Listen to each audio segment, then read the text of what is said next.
اللہ الرحمن الرحیم دروس البلاغہ کا سبق نمبر 21۔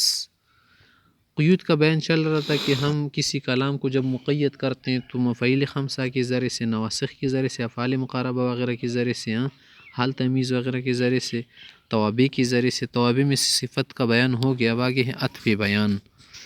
عطف بیان کس لیے آتا ہے؟ یکون لمجرد توضیح، کبھی کبھی صرف وضاحت کے لیے آتا ہے۔ جیسے ایک بات عربی میں مشہور ہے، اقسم باللہ ابو حفص نے اللہ کی قسم کہ پتہ نہیں چل رہا کون ہو گیا ابو حفص، آخر میں لفظ لے عمر نے قسم کھائی، عمر بن خطاب۔ تو دیکھیے آپ پر ابو حفص ہم نہیں جان رہے تھے نا، تو عمر کے ذریعے سے عطف بیان ہو گیا۔ عطف بیان کا کیا معنی ہے؟ غیر مشہور لفظ کے بعد مشہور لفظ کا لانا۔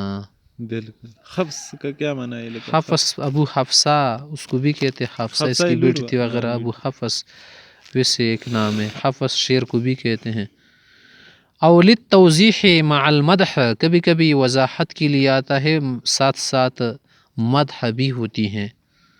جیسے جعل اللہ الکعبۃ البیت الحرام قیاما للناس، اللہ نے کعبہ شریفہ کو حرام بنایا اور لوگوں کے لیے قیام گاہ بنائی۔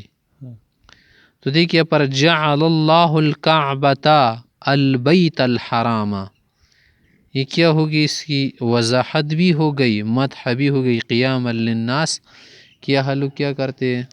قیام بھی کرتے ہیں، حج کے لیے بھی آتے ہیں، نماز بھی پڑھتے ہیں وغیرہ، طواف بھی کرتے ہیں۔ وَيَكْفِي فِي التَّوْضِيحِ، وضاحت کے لیے یہ کافی ہے، أَن يُوَضِّحَ الثَّانِي الْأَوَّلَ عِنْدَ الاجتماع، کہ جب دو لفظ جمع ہو جائے دوسرا والا لفظ پہلے کی وضاحت کر دے۔ وَإِن لَمْ يَكُنْ أَوْضَحَ مِنْهُ عِنْدَ الْانْفِرَادِ، اگرچہ اکیلے وہ لفظ لانے میں وضاحت نہ کر دے، اکیلے طور پر وہ زیادہ وضاحت کرنے والا نہ ہو، مگر اکٹھا کرنے کی صورت میں وضاحت کرنے والا ہو، تو وہ بھی ایسا کریں گے، لائیں گے عطف بیان کے طور پر۔ کعلی زین العابدین، زین العابدین سے اس کی وضاحت زیادہ ہو گئی۔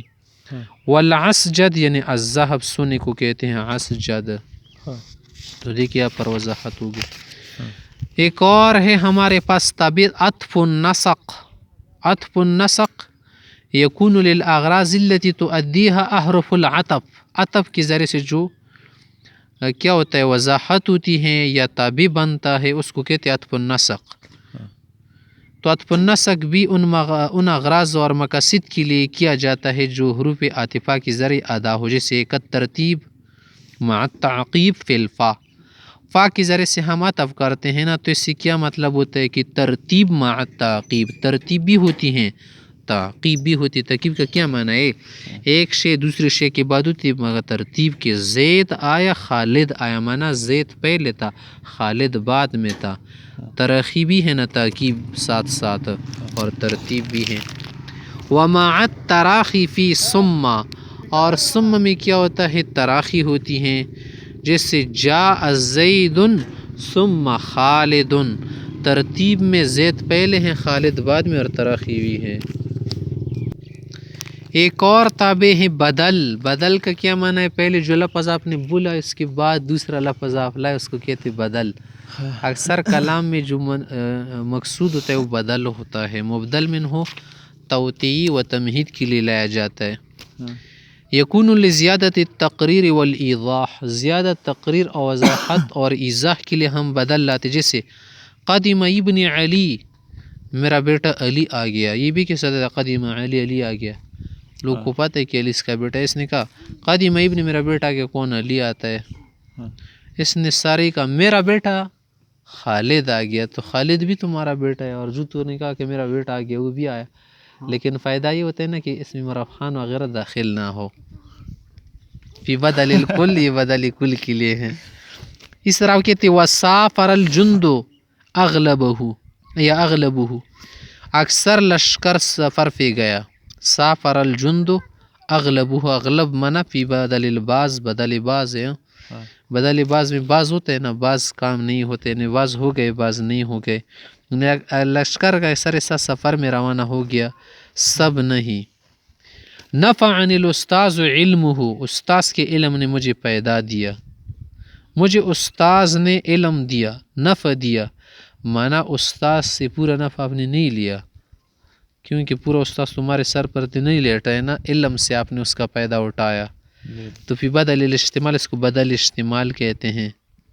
بدل استعمال میں کچھ حصہ شامل ہوتے کسی شے پر، بدل غلط کا یا پر ذکر نہیں کرتے کیونکہ وہ فصاحت کے لیے نہیں ہوتا. تو نفعنی الاستاذ علمہ، منا علم نے نفع پہنچایا. استاذ نے نفع پہنچایا کہ کیا میں نے اس کے علم سے مجھے نفع پہنچا. استاذ سے تو کوئی نفع نہیں ہے. مجھے کیا کر دے شخص نے نفع پہنچایا، کس طرح نفع پہنچایا؟ پیسے دے دیے، تو پیسوں سے پیدا ہے نا.